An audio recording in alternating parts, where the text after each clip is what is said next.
السلام علیکم ناظرین، آپ دیکھ رہے ہیں پیغام اولیاء چینل۔ لاکھوں کروڑوں درود و سلام حضور پاک صلی اللہ تعالیٰ علیہ وآلہ وسلم پر اور ان کی آل پاک پر۔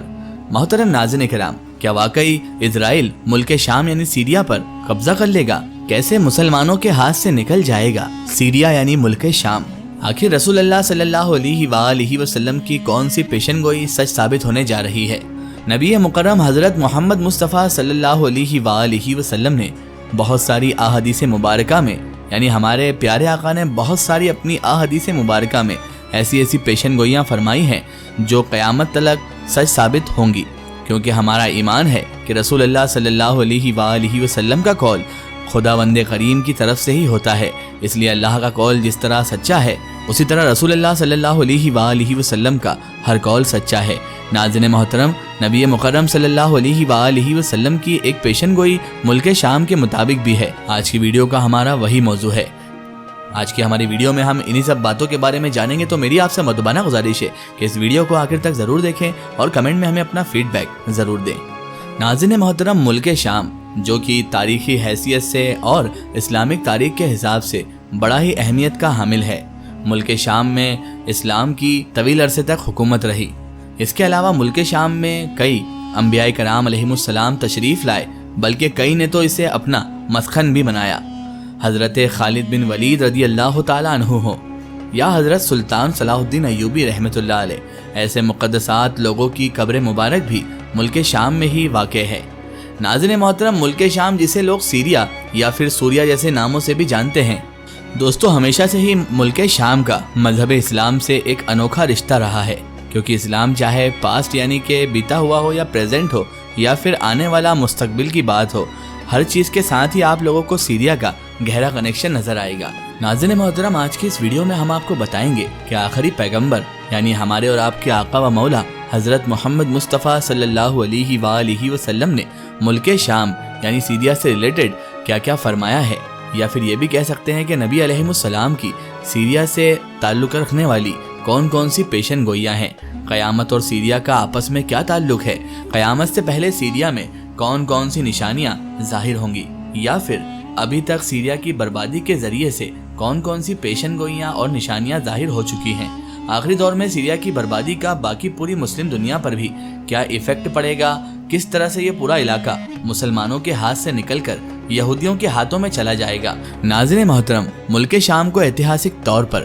نبیوں کی سرزمین مانا جاتا ہے۔ یہی وجہ ہے کہ سیریا کا مقام صرف اسلام کے اتہاس میں ہی اوپن نہیں ہے، بلکہ اگر آپ لوگ یہودیوں اور عیسائیوں کی تاریخ پر، ان کے اتہاس پر بھی نظر ڈالیں گے تو وہاں پر بھی اس کو بہت زیادہ امپورٹنس، بہت زیادہ اہمیت دی جاتی ہے۔ جہاں تک معاملہ ہے مسلمانوں کا، تو پیغمبر حضرت محمد مصطفیٰ صلی اللہ علیہ وآلہ وسلم نے اس علاقے کے فتح ہونے کی خوشخبری اپنی حیات یعنی پردے سے پہلے کی زندگی میں ہی دے دی تھی۔ مطلب آپ نبی مکرم صلی اللہ علیہ وآلہ وسلم نے فرمایا تھا کہ بہت جلد ہی مسلمان اس طاقتور علاقے کو فتح کر لیں گے۔ پہلے خلیفہ حضرت صدیق اکبر ابو بکر صدیق رضی اللہ تعالیٰ عنہ کے دور خلافت میں مسلمانوں نے اس کی شروعات بھی کر دی تھی، اور پھر دوسرے ہی خلیفہ یعنی حضرت عمر بن خطاب فاروق اعظم رضی اللہ تعالیٰ عنہ کے دور میں یہ پورا علاقہ فتح بھی ہو گیا تھا، اور اس طرح سے نبی آخر الزماں حضرت محمد مصطفیٰ صلی اللہ علیہ وآلہ وسلم کی یہ پیشن گوئی بہت ہی جلد پوری ہو گئی تھی۔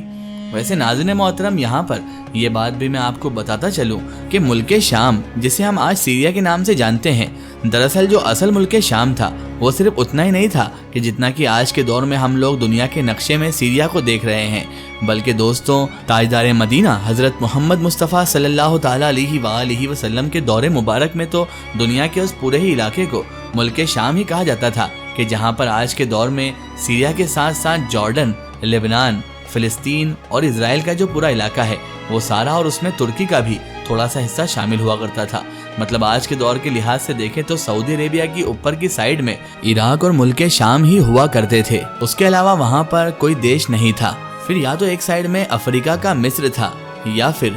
دوسری مطلب اوپر کی سائیڈ میں اناطولیہ کا وہ علاقہ تھا کہ جو آج کے دور میں ترکستان یعنی ترکی کہلاتا ہے۔ اب جہاں تک معاملہ نام کا ہے تو اتہاس کار اس علاقے کو اور اس ملک کا نام شام ہونے کے پیچھے کئی الگ الگ وجوہات بتاتے ہیں، مگر جو سب سے مشہور وجہ ہے وہ یہی ہے کہ نام ملک شام اللہ کے نبی حضرت نوح علیہ السلام کے ایک مشہور بیٹے سام کی وجہ سے پڑا ہے، کیونکہ یہی وہ پہلے انسان تھے کہ جو اس علاقے میں آ کر سیٹل ہوئے تھے، رہنے لگے تھے، اور بعد میں پھر وہی سام نام بدلتے بدلتے شام ہو گیا تھا۔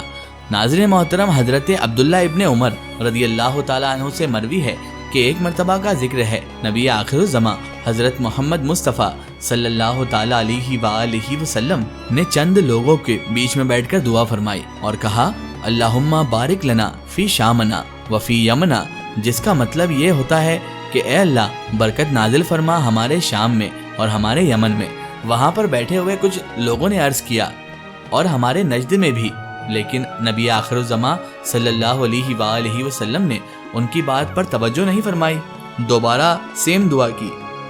کہ اے اللہ برکت نازل فرما ہمارے شام میں اور ہمارے یمن میں۔ دوبارہ سے ان لوگوں نے جب ایک بار پھر سے یہی عرض کیا کہ ہمارے نجد میں بھی، تو اس پر نبی آخر الزماں حضرت محمد مصطفیٰ صلی اللہ علیہ وآلہ وسلم نے ارشاد فرمایا کہ نجد میں زلزلے اور فتنے ہوں گے اور وہاں سے شیطان کا سنگ نکلے گا۔ آپ نے فرمایا کہ اے خدا ہمارے شام کے مسلمان کے دین اور دنیا میں برکت نازل فرما۔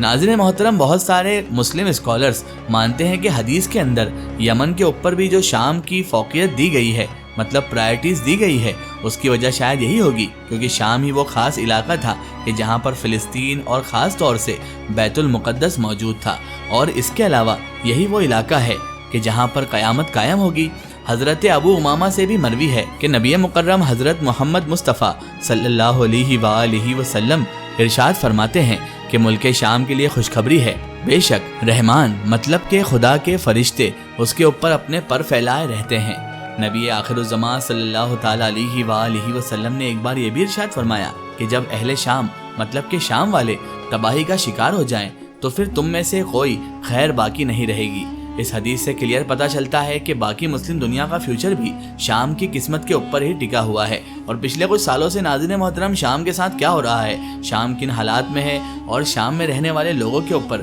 کیا بیت رہی ہے، یہ سب کچھ ہمیں آپ کو بتانے کی ضرورت نہیں ہے۔ آپ خود سوشل میڈیا پلیٹ فارم پر، یوٹیوب پر اور جگہ جگہ الگ الگ ویڈیوز سے دیکھ سکتے ہیں کہ کس طرح شام کو تباہی اور بربادی کا سامنا کرنا پڑ رہا ہے۔ تو اسی لیے اگر آج کے دور میں مڈل ایسٹ کے دوسرے علاقے میں یا پھر مسلم دنیا کے کنہیں اور علاقوں میں بھی اگر جنگ وغیرہ چل رہی ہے، بربادی ہو رہی ہے، مسلمانوں کا برا حال ہے، ان کی زمین پر دوسرے لوگوں کا قبضہ ہو رہا ہے، تو ان تمام تر چیزوں پر نظر ڈالتے ہوئے سیریا کو نظر انداز نہیں کیا جا سکتا۔ یہ ہو رہا ہے کیونکہ ہونا ہی تھا، بلکہ آگے اور بھی ہوگا اگر سیریا محفوظ نہیں رہا، کیونکہ یہ تو آپ کو پتہ ہی ہوگا کہ چاہے دجال کا فتنہ ہو، حضرت عیسیٰ علیہ السلام کا نزول ہو، صوفیانی فتنہ کا نکلنا ہو، میدان محشر کا قائم ہونا ہو، یا اس طرح کی اور بھی قیامت کی بڑی بڑی نشانیاں ہیں کہ جن کا ڈائریکٹلی یا پھر انڈائریکٹلی کنیکشن سیدھا ملک شام یعنی سیریا کے ساتھ ہے۔ کیونکہ جیسا کہ ہم نے آپ کو شروع میں ہی بتایا کہ اگر نبی آخر الزماں حضرت محمد مصطفیٰ صلی اللہ تعالیٰ علیہ وآلہ وسلم کے مبارک دور کے حساب سے دیکھا جائے